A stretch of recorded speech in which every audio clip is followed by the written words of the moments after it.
Bismillahirrahmanirrahim. Assalamualaikum warahmatullahi wabarakatuh.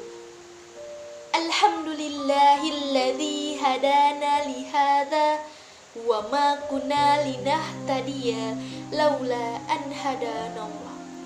Asyhadu alla ilaha illallah wa asyhadu anna Muhammadan abduhu wa rasuluhu. La nabiyya ba'da amma ba'du. Yang terhormat Ibu Aufayumi selaku dosen pengampu mata kuliah Al-Hadis dan yang saya sayangi teman-teman sekalian. Puji syukur kehadirat Allah Subhanahu wa Ta'ala yang mana pada kesempatan kali ini kita masih diberikan nikmat kesehatan sehingga kita dapat melaksanakan perkuliahan secara virtual seperti biasanya. Sholawat beriringkan salam tak lupa pula kita hadiahkan kepada Nabi Muhammad SAW. Semoga dengan memperbanyak sholawat kita mendapatkan syafaat di yaumil akhir kelak. Amin ya rabbal alamin. Pada kesempatan kali ini kami dari kelompok 4 akan mempresentasikan hasil diskusi kami yang berjudul Sejarah Perkembangan Hadis. Nah, alangkah baiknya saya akan memperkenalkan diri terlebih dahulu. Saya Nadia Khairia selaku moderator dan dua rekan saya Hamidah Farhani Rangkuti dan Reski Cahyani Harahap. Sejarah perkembangan hadis itu terbagi menjadi dua.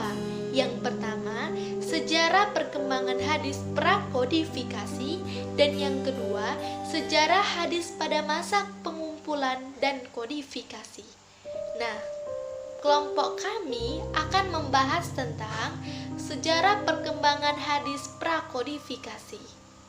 Tujuan kita untuk mempelajari hadis prakodifikasi adalah yang pertama, untuk mengetahui apa sih itu pengertian sejarah perkembangan hadis prakodifikasi? Yang kedua, untuk mengetahui hadis pada periode Rasulullah. Yang ketiga, untuk mengetahui hadis pada periode sahabat. Dan yang keempat, untuk mengetahui hadis pada periode tabi'in. Pengertian sejarah perkembangan hadis prakodifikasi. Saya akan menjelaskannya satu persatu. Nah, pengertian sejarah perkembangan hadis. Sejarah perkembangan hadis merupakan suatu masa atau periode yang telah dilalui dari lahirnya bahkan tumbuhnya dalam pengetahuan, penghayatan, dan pengalaman umat dari generasi ke generasi. Dengan memperhatikan masa yang telah dilalui hadis tersebut sejak lahirnya di zaman Nabi Muhammad SAW, serta segala hal yang mempengaruhi hadis tersebut. Para ulama muhaditsin membagi sejarah hadis itu dalam beberapa periode. Adapun para penulis sejarah hadis berbeda-beda dalam membagi periode sejarah hadis.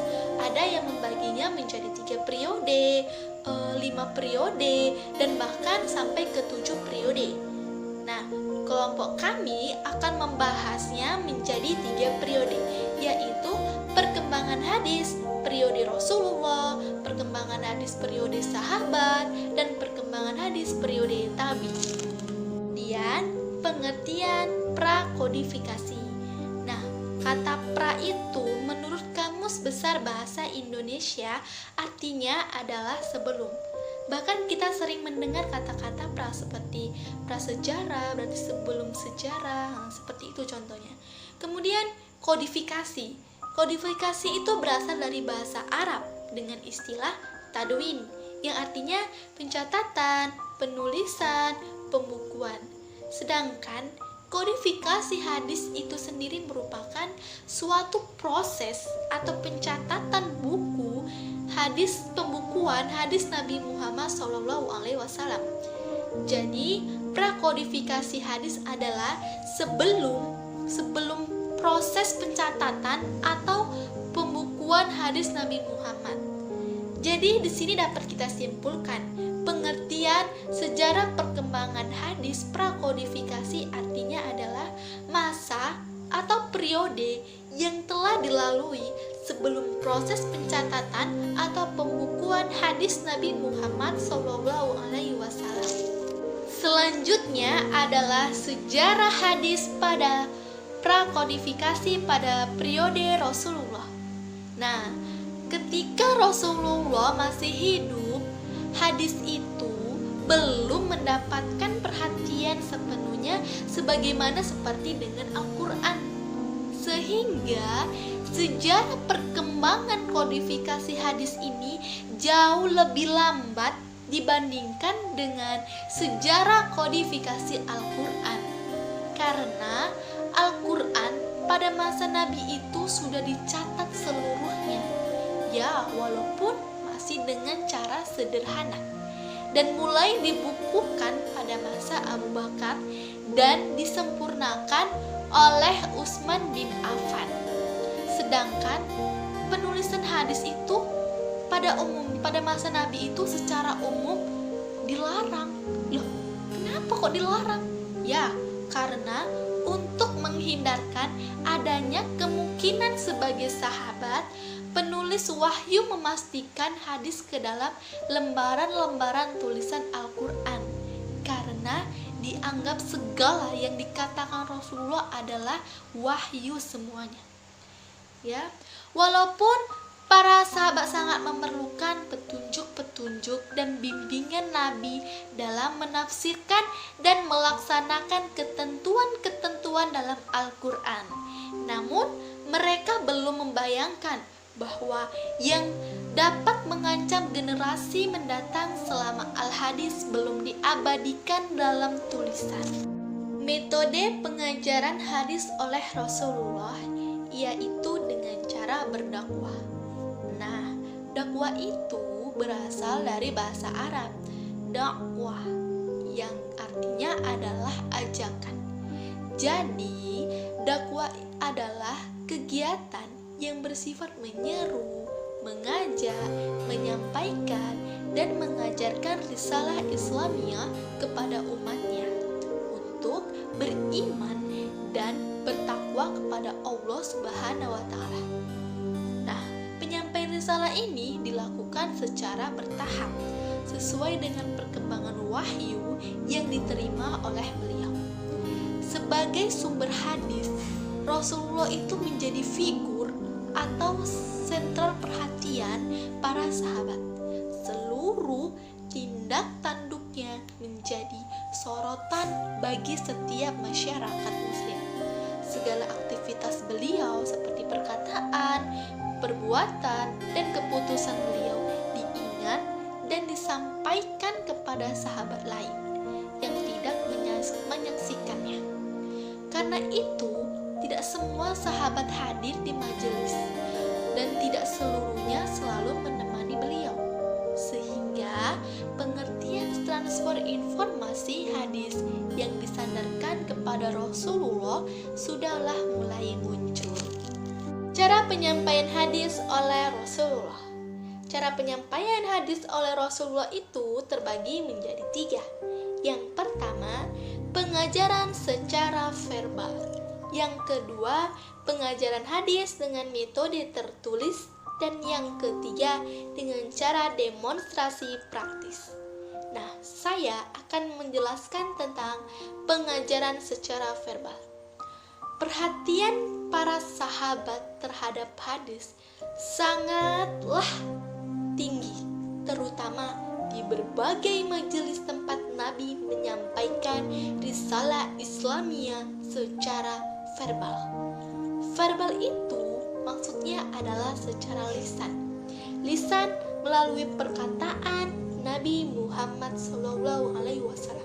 Seperti dalam majelis-majelis ketika beliau di dalam masjid, halaqah ilmu, khutbah, ataupun ketika ia didatangi oleh para sahabat untuk meminta fatwa dan di tempat-tempat yang telah dijanjikan oleh Rasulullah.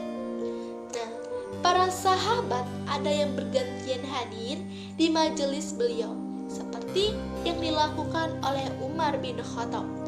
Umar bin Khattab berkata, "Aku bersama tetanggaku, sahabat Ansor Bani Umayyah bin Zaid. Dia di antar tokoh Madinah bergantian hadir di majelis Rasulullah. Sehari dia hadir dan sehari pula yang lain aku yang hadir. Minat yang tinggi dari para sahabat terhadap apa saja yang telah dilakukan oleh Rasulullah, yang dituturkan maupun yang didiamkannya, dibarengi dengan cara penuturan yang jelas, lugas bagi siapa saja yang mendengarkannya akan menghafalnya." Nah, selanjutnya akan dijelaskan oleh teman saya, Hamidah Farhani Rangkuti. Pada Hamidah Farhani Rangkuti, saya persilahkan. Yang kedua, pengajaran hadis dengan metode tertulis. Rasulullah mengajarkan hadis secara tertulis melalui utusan untuk mengirim surat-surat ke daerah kekuasaannya. Disebutkan bahwa beliau mengirimkan utusan ke Raja Hikroglius, Kisra, Mukokis, Yaman, Habasiyah, Yamamah, dan Bahrain untuk mengajak mereka masuk Islam. Beliau melengkapi surat ini dengan membuat cincin yang diatasnamakan Muhammad Rasulullah. Yang ketiga, dengan cara demonstrasi praktis terjadi pada Rasulullah sendiri, kemudian dijelaskan hukumnya kepada sahabat. Para sahabat menyampaikan kepada yang lain. Misalnya, suatu ketika Nabi melewati pedagang makanan dalam karung. Beliau memasukkan tangan beliau yang ternyata basah. Lantas beliau bersabda, "Tidak tergolong umatku manusia yang menipu." B. Minat para sahabat terhadap hadis. Ahmad Umar Hasim atau ulama Al-Azhar Mesir dalam Abdul Majid mengatakan, tidak ada dua faktor penyebab perhatian dan minat para sahabat terhadap hadis atau sunnah Rasulullah. Yang pertama, Nabi sebagai uswah hasanah bagi umatnya, sebagaimana dijelaskan dalam surah Al-Ahzab ayat 21 yang berbunyi, Bismillahirrahmanirrahim. Laqad kana lakum fi Rasulillahi uswatun hasanatun liman kana yarjullaha wal yawmal akhir wa dzakarallaha katsira. Shadaqallahul azim. Artinya, sesungguhnya telah ada pada diri Rasulullah itu suri teladan yang baik bagimu, yaitu bagi orang yang menghadap rahmat Allah dan kedatangan hari kiamat, dan ia banyak menyebut Allah. Dan yang kedua, kandungan beberapa ayat Al-Quran dan hadis Rasulullah yang menganjurkan untuk menuntut ilmu sebagaimana dan mengamalkannya, sebagaimana pada surah Al-Alaq yang pertama kali turun, yaitu ayat 1 hingga 2. Kesiapan para sahabat sebagai bangsa Arab yang secara fitrah memiliki ingatan yang kuat untuk C. Kontradiksi perintah dan larangan penulisan hadis. Pada masa Rasulullah, hadis-hadis yang disampaikan kepada sahabat kebanyakan dihafalkan. Para sahabat menyampaikan sesuatu yang ditanggapi dengan panca inderanya dari Nabi dengan berita lisan. Pendirian ini mempunyai pegangan yang kuat sebagaimana sabda Rasulullah yang artinya, janganlah kalian tulis sesuatu dariku selain Al-Quran. Barang siapa telah menuliskannya sesuatu dariku, hendaklah ia menghapusnya. Hadis riwayat Muslim dan Ahmad. Larangan penulisan ini untuk menghindari adanya kemungkinan sebagian sahabat penulisan wahyu memasuki al-hadis ke dalam lembaran-lembaran tulisan Al-Quran, karena dianggap segala yang dikatakan Rasulullah SAW adalah wahyu semuanya. 2. Hadis pada periode sahabat. Pada masa sahabat Nabi, sanad belum memperoleh posisi yang sangat istimewa dan tidak mempunyai makna yang penting. Karena setiap sahabat Nabi diyakini memiliki sifat kejujuran yang tinggi dan dapat dipercaya. Namun, para sahabat tetap berhati-hati dalam menerima atau meriwayatkan hadis. Adapun tolak ukur yang sering digunakan para sahabat sebagai acuan untuk saling mengkoreksi atau kritik atas periwayatan hadis pada umumnya dapat diklarifikasi menjadi 3 tolak ukur. Yang pertama, metode perbandingan dengan Al-Quran. Yang kedua, metode rujuk silang atau cross-reference antar periwayat hadis. Dan yang ketiga, pendekatan rasional yang digunakan untuk menilai kelayakan isi hadis sebagai sebuah sabda Nabi. Baiklah, saya akan melanjutkan penjelasan dari Hamidah, yaitu para sahabat yang menerima hadis dari Rasul juga mengalami cara yang berbeda. Ada yang dengan cara berhadapan langsung dengan Rasul atau musyafahah, ada juga dengan cara menyaksikan perbuatan atau takbir Rasul atau musyahadah. Dan ada juga yang mendengar dari sahabat lain yang mengetahui secara langsung dari Rasul. Adapun pegangan para sahabat dalam menerima hadis adalah dengan kekuatan hafalan mereka. Hal tersebut dikarenakan para sahabat yang mahir menulis sangat sedikit jumlahnya. 3. Hadis pada masa tabi'in. Para tabi'in adalah murid dari para sahabat, juga banyak mengoleksi hadis-hadis Nabi. Bahkan pengoleksiannya tersebut mulai disusun menjadi suatu kitab yang beraturan. Metode yang dilakukan para tabi'in dalam mengoleksi dan mencatat hadis adalah melalui pertemuan-pertemuan atau al-talaki dengan para sahabat. Kemudian mereka mencatat apa yang didapat dari pertemuan tersebut. Demikian juga upaya yang dilakukan oleh para khulafaur rasyidin. Umar bin Abdul Aziz, beliau juga gemar membaca hadis. Seperti yang diriwayatkan oleh Abu Qilabah, ia berkata, "Kita berangkat bersama Umar bin Abdul Aziz untuk menunaikan sholat, dan beliau membawa kertas, demikian pula pada waktu asar. Di tangannya juga terdapat kertas. Lalu aku bertanya, tulisan apa itu? Beliau menjawab, hadis dari Aun bin Abdullah. Saya terpesona olehnya, maka aku tulis." Maka pada masa Umar bin Abdul Aziz ini, sebagian para ulama disebut sebagai periode atau fase, di mana para penulis hadis sudah mulai banyak dan menyebar, serta aktivitas pergerakan keilmuan sudah mulai mahir. Hal ini ditandai oleh banyaknya catatan-catatan hadis atau sahaif, hasil karya para tabi'in. Kondisi periwayatan hadis pada periode tabi'in sebenarnya tidak jauh berbeda dengan kondisi periwayatan hadis pada periode sahabat. Hanya saja, pada masa tabi'in, sanad hadis sudah mulai mendapatkan perhatian yang cukup serius. Tata cara penyampaian dan penerimaan hadis yang mulai dikembangkan dan dibukukan adalah 1. Sima, yaitu penerimaan hadis melalui pendengaran. Yang kedua, qiraah, yaitu menerima hadis dengan membacanya sendiri di hadapan guru. Ketiga, ijazah, yaitu guru mengizinkan muridnya untuk meriwayatkan hadis. Keempat, munawalah, yaitu seorang guru memberikan hadis atau kitab hadis kepada muridnya untuk diriwayatkannya.